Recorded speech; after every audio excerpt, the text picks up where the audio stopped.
আল্লাহু আকবার, আল্লাহু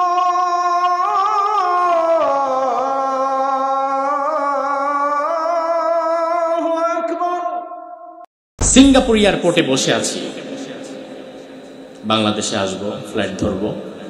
কিছু ইসলামিক প্রোগ্রাম ছিল মালয়েশিয়াতে, এরপরে সিঙ্গাপুর হয়ে বাংলাদেশে এসেছি।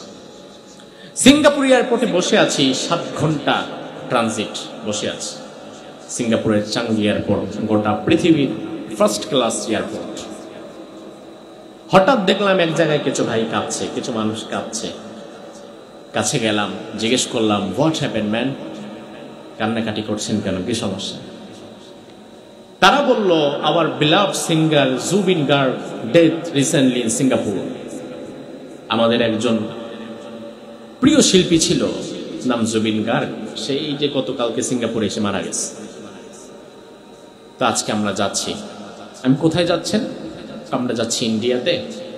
সে সিঙ্গাপুরে একটা কনসার্ট করতে এসেছিল, এসে মারা গেছে, স্কুবা ডাইভিং করতে গিয়ে মারা গেছে। তো এই শিল্পীর জন্য তারা বসে বসে কাঁদছে। আমি গুগলে সার্চ করলাম যে এই লোকটা কি। সার্চ করে দেখলাম জুবিন গার্গ ভারতের আসাম রাজ্যের একজন বাসিন্দা, নাগরিক, এবং গোটা পৃথিবীর ফেমাস একজন শিল্পী। যারা গান টান শোনে তারা তাকে চিনে। আমাদের যতটা শোনা হয় না, চিনি না। আমি দেখলাম জুবিন গার্গ, এই লোকটার জন্য আসামের মানুষ পাগল, ভারতের মানুষ পাগল, লাখ লাখ মানুষ তার জন্য কেঁদেছে।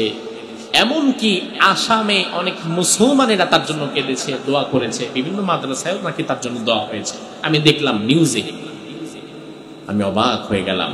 বিষয়টা হচ্ছে, আসলে হয়তো ব্যক্তিগতভাবে এই লোকটা ভালো ছিল, মানুষের উপকার করত, পরোপকারী ছিল, কিন্তু ব্যক্তিগতভাবে যতই ভালো থাকুক না কেন, ঈমান যদি না থাকে, গোটা দুনিয়ার মানুষ যদি তার জন্য দোয়া করে, আপনারা জবাব দেন তো, আল্লাহর জান্নাত কি কোনোদিন পাবে? ও আমার ভাই, ব্যক্তি ভালো হওয়ার সাথে জান্নাতের সম্পৃক্ততা নাই। ব্যক্তিগতভাবে আপনি যতই ভালো হন না কেন, ঈমানের মধ্যে যদি ভেজাল থাকে, জান্নাতে যাওয়া যাবে না।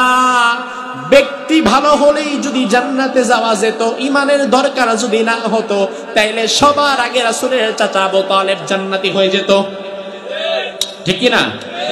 তার কারণ আবু তালেব বিশ্বনবী সাল্লাল্লাহু আলাইহি ওয়াসাল্লামকে এত বেশি ভালোবেসেছে, যত বেশি ভালোবাসার নাজরানা আর কেউ দিতে পারে নাই। আবু তালেব বিশ্বনবীর চাচা একদিন রাত্রিবেলা এসে বললেন, মুহাম্মদ, ও ভাতিজা, গভীর রাত হয়ে গিয়েছে, তুমি এখন ওঠো, আমার বিছানায় গিয়ে ঘুমাও, আর আমি তোমার বিছানায় শুয়ে থাকতে চাই। আল্লাহর হাবিব বললেন, চাচা, এটা আবার কেমন কথা? গভীর রাতে আমি আপনার বিছানায় কেন যাব? আপনি আমার বিছানায় কেন শুবেন? চাচা আবু তালেব বলল, ভাতিজা শোনো, তুমি যখন এই বিছানায় শুয়েছ, দূর থেকে হয়তো কোনো কাফের তোমাকে দেখেছে। ওই কাফের যদি রাত্রিবেলা দূর থেকে তীর মেরে তোমাকে দুনিয়া থেকে বিদায় করে দিতে চায়, তাহলে সে এটা পারবে। আমি চাই না আমার ভাতিজা মুহাম্মদ দুনিয়া থেকে বিদায় হোক। তুমি আমার বিছানায় গিয়ে শো, আর তোমার বিছানায় আমি কম্বল মুড়ি দিয়ে শুয়ে থাকি। আল্লাহর হাবিব বললেন, চাচা, আপনি যদি আমার বিছানায় থাকেন, আমি যদি আপনার বিছানায় যাই, দূর থেকে কাফের যদি তীর মারে, আমাকে মনে করে লাগবে তো এটা আপনার বুকে, মরে তো যাবেন আপনি। আবু তালেব বলে, ভাতিজা, কোনো সমস্যা নাই, আমি আবু তালেব একবার কেন, 1000 বার আমি আমার ভাতিজা মুহাম্মাদের জন্য মরতে পারি। আল্লাহু আকবার। তাইলে আমার ভাইরা লক্ষ্য করে জবাব দেন তো, বিশ্বনবীর প্রতি আবু তালেবের ভালোবাসা কম ছিল নাকি বেশি ছিল? মানুষ হিসাবে আবু তালেব খারাপ ছিল না ভালো ছিল? মানুষ হিসাবে খারাপ বলা যাবে না, মানবীয় গুণের দিক থেকে অবশ্যই তিনি ভালো ছিলেন, নয়তো বিশ্বনবীকে এত বেশি তিনি আগলে রাখতেন না।